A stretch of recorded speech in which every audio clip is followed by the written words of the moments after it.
السلام عليكم رب اشرح لي صدري ويسر لي أمري واحلل عقدة من لساني يفقه قولي ربي زدني علما.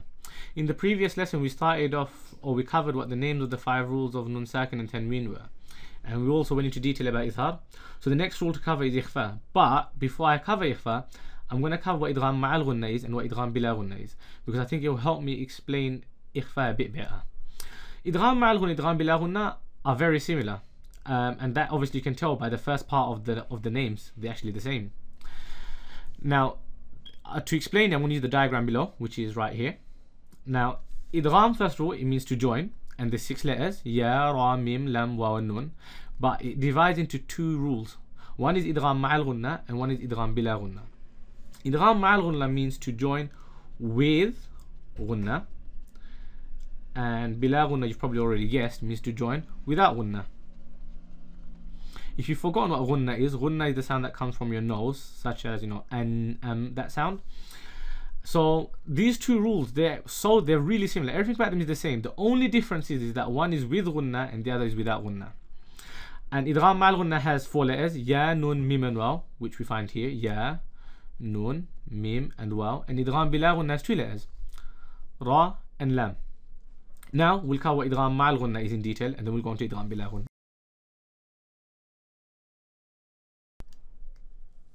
So, idgham ma'al ghunna means to join with ghunna, as you already know. And the best way to tell you about the rule is through examples again.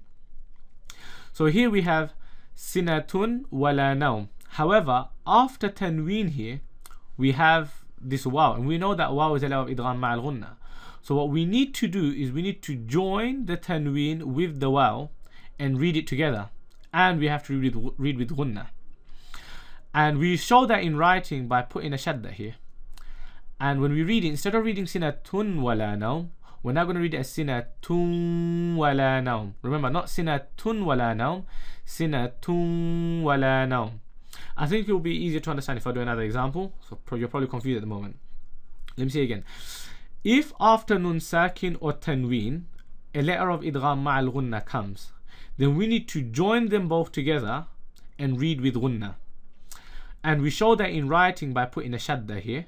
And so now, instead of reading man ya'mal, we would read it as man ya'mal. Not man ya'mal, man ya'mal. Again, another example. After nun sakin or tanween, if a letter of idgham ma'al ghunna comes, then we join them both together and read with ghunna. And again, I told you, we show that in writing by putting a shadda here. So now, instead of reading min nakhilin, we will read min nakhilin.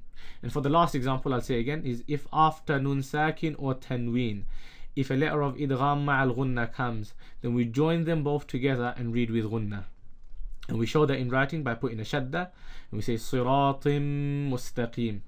Just a quick note, those of you who have the Arabian print transcripts, when ya and waw come after nun sakin or tanween, you won't see a shadda on them. There is a reason, but I'm not going to go into it now. Maybe in some other video I'll cover it.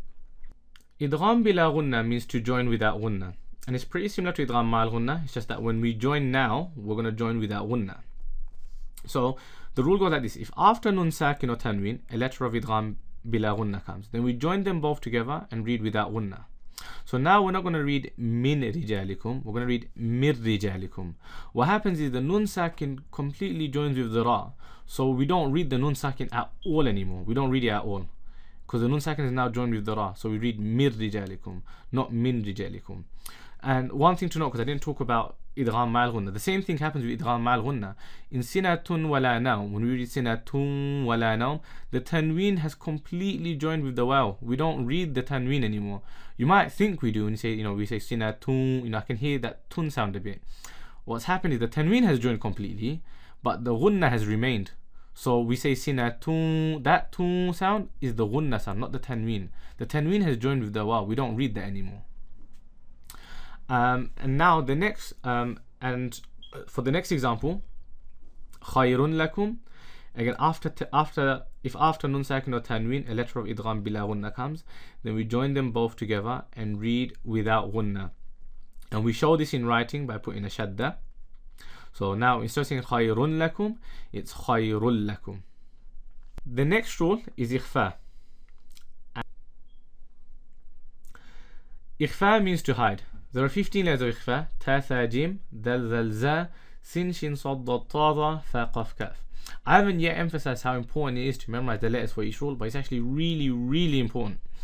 And the reason for this is when you're reciting, if a nun sakin or tanween comes up, you know, there's a fa after it or a sin after it, you're not going to know the rule is ikhfa unless you know that, you know, unless you have the letters of ikhfa memorized. So that's why, you know, this is something that you have to do. You have to memorize the letters for each rule. Otherwise, when you're reading, you're not going to know what the rule is, even when a nun sakin or tanween does come up. Now for the rule for ikhfa. If after nun sakin or tanween a letter of ikhfa comes, then we have to hide the nun sakin and read with gunna. Best ways to read it to you, I'll show you. So we can't read it as fa in fa'alta. We should read it as fa in fa'alta. Fa in fa'alta. The exact way to hide it and how you're supposed to pronounce the nun sakin in this situation, I can't really tell you through this video. You're going to need to get yourself a good teacher and read to him or her, and they'll tell you if you're reading it correctly or not. The next example is qawlan thaqila.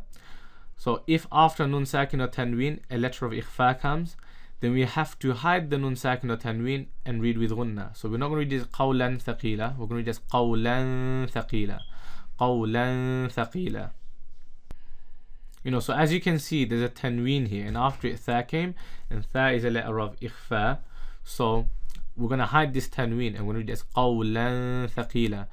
One thing to know is when you're making ikhfa, if you pronounce the nun sakin very clearly and you're saying reading, you know, fa in fa'alta qawlan thaqila, and you're pronouncing the nun sakin or tanween very clearly by saying an, in, un, then you know you're doing it wrong.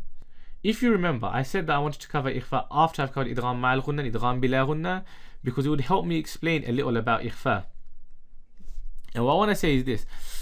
Ikhfa is in between idhar and idgham. What I mean by that is this. Idhar means to pronounce the nun sakin clearly, so you say an, in, un. And idgham is where we join it to the next letter, so the nun sakin or tanween isn't there anymore. When you say min, so saying min rijalikum, we say mir rijalikum. And ikhfa is in between them two. We don't say it clearly, and we don't completely get rid of it either. What we say is we hide it. And that's all there is to really say about ikhfa.